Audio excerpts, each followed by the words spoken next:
ছোট করে রাখে, এ ব্যাপারে তাকে নিষেধ করলে সে হেসে হেসে বলে এতে কোনো সমস্যা নেই, এ ব্যাপারে শরীয়তের হুকুম কি? এই ব্যক্তি এখানে উপস্থিত আছে, দয়া করে কিছু বলে শাসন করে দেন। আসামি হাজির।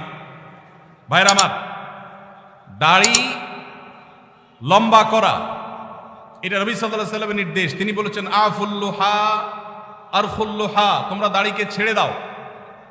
দাড়িকে ছেড়ে দিতে বলেছেন, লম্বা করতে বলেছেন। সাহাবীদের মধ্যে এক মুষ্টির পরে, বুখারীর হাদিসে এক মুষ্টির পরে অতিরিক্ত অংশ কাটার বিষয়টা সাব্যস্ত আছে। এর আগে এক মুষ্টির আগে সাহাবীদের কারোর কাছ থেকে, নবী সাল্লাল্লাহু আলাইহি ওয়াসাল্লাম থেকে কোনো হাদিসে দাড়ি কাটা ছাটার কোনো প্রমাণ নাই। এজন্য সারা বিশ্বের প্রায় সব উলামায়ে ইকরাম একমত যে দাড়ি লম্বা করা ওয়াজিব। কিছু ইখতিলাফ আছে, আরবের কিছু আলেমদের ভিন্ন মত আছে। বেশিরভাগ আলেমদের মতে হলো দাড়ি লম্বা করা কি ওয়াজিব। ইজিপশিয়ান কিছু আলেমদের ভিন্ন মত আছে, আরো কিছু আলেমদের ভিন্ন মত আছে, বাকি মেজরিটি আলেমদের মত হলো ওয়াজিব। আমরা বলি দাড়ি রাখা সুন্নত, সেটা সুন্নত এই অর্থে নবীজিও দাড়ি রেখেছেন, সেই হিসাবে সুন্নত, কিন্তু তিনি নির্দেশ করলে সেটা কি হয়ে যায়, সেটা আমভাবে ওয়াজিব হয়ে যায়, সেই হিসাবে দাড়ি রাখা ওয়াজিব। অতএব ভাই, যদি কেউ মনে করে দাড়ি না রাখলে সমস্যা নাই, তার কাছে সমস্যার ডেফিনিশনটা কি, সংজ্ঞাটা কি? কেউ তো বলতে পারে নামাজ না পড়লেও সমস্যা নাই, কিন্তু একজন মুসলমান মনে করবে আল্লাহর নবীর ওয়াজিব তরক করলে সমস্যা আছে না নাই? আছে। কিয়ামতের ময়দানে তার জন্য জবাবদিহি করতে হবে কি হবে না? হবে। তবে আমাদের ভাই কেউ হয়তো খোঁচা খোঁচা দাঁড়িয়ে রাখা শুরু করেছেন, আমরা তাকে অ্যাপ্রিসিয়েট করব, আমরা তাকে দূরে সরাবো না। আলহামদুলিল্লাহ ভাই শুরুটা করে দিয়েছেন, ইনশাআল্লাহ আল্লাহ এটাতে বরকত দিবেন। আমরা তাকে এটাকে লম্বা করার জন্য নসিহা করব।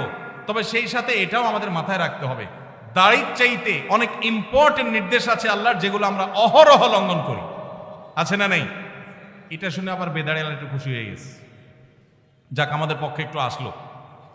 ভাইরা আমার, দাড়ি রাখা ওয়াজিব, সেটা নিয়ে কোনো আলাপ নাই, সেটা নিয়ে কোনো ছাড় নাই।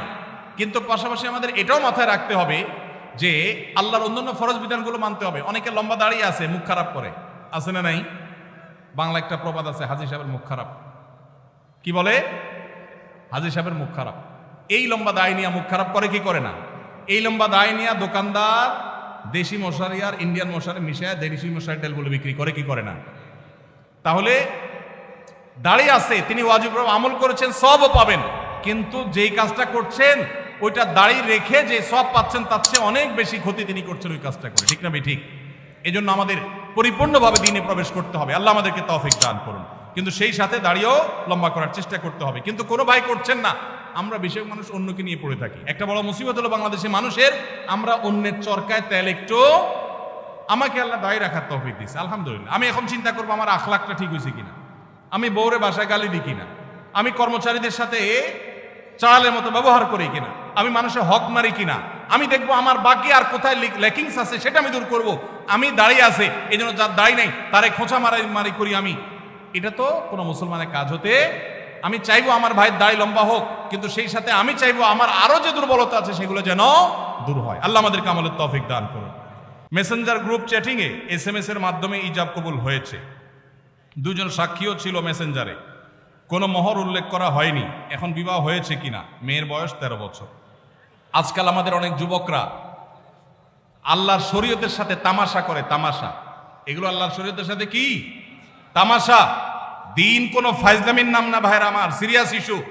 অনেকে আল্লাহকে সাক্ষী রেখে বিয়ে করে, এটা হলো অতি ভালো সাজা। অতি ভালো সাজা তো চোরের আলামত। এত মানুষ থাকতে, আল্লাহর বান্দা থাকতে আপনি আল্লাহরে কেন সাক্ষী বানাচ্ছেন? এই বিয়েগুলো বিশুদ্ধ নয়, এগুলো বিশুদ্ধ নয়, এগুলো জেনা হবে। বিবাহের জন্য দুজন সাক্ষীর উপস্থিতি, ইজাব কবুল থাকতে হবে। এই মেয়ে, বাচ্চা মেয়ে, তার বাবা কোথায়, মা কোথায়, অভিভাবক কোথায়, কোথাকার মেয়ে, জেনা করতে গিয়ে অনেক যুবককে শয়তান নেক্সট সুরতে ধোকা দেয়, তারা মনে করে আমরা হালাল করছি, অথচ তারা জেনায় লিপ্ত আছে। আল্লাহ আমাদের যুবক ভাইদেরকে হেদায়েত দান করুন। এগুলো জায়েজ নাই ভাই। কোনো ব্যক্তি যদি তার সম্পত্তি 5 জন সন্তানদের মধ্য থেকে একজনকে বাদ দিয়ে 4 জনকে লিখে দিয়ে দেয়, সে ব্যক্তি মারা গেলে তার জানাজা নামাজ পড়া যাবে কিনা? ভাইরা আমার, আমাদের দেশে অনেকে এই কাজটা করেন, তেজ্যপুত্র করেন। প্রচলিত আইনে তেজ্যপুত্র কোথাও থাকতে পারে, কিন্তু ইসলামে তেজ্যপুত্র বলতে কোনো কিছু নবী করিম সাল্লাল্লাহু আলাইহি ওয়াসাল্লাম পরিষ্কারভাবে নিষেধ করেছেন। কোন মুসলমান অন্য মুসলমানকে ত্যাগ করে চিরকালের জন্য তার সাথে সম্পর্ক ছিন্ন করে ফেলবে, এটা জায়েজ। লা ইয়াহিল্লু লিমুসলিমিন আন ইয়াহজুরা আখাহু ফাওকা সালাসি লায়াল। 3 দিনের বেশি কোন মুসলমানের সাথে অভিমান করে সম্পর্ক ছিন্ন করা জায়েজ আছে? নাই। এখন সন্তান খারাপ, যত খারাপ হোক, আপনি সন্তানকে তথাকথিত তেজ্য পুত্র করলেন, করে কোনো সম্পদ দিলেন না, বঞ্চিত করলেন, আল্লাহর কাঠগড়ার আসামি হবেন।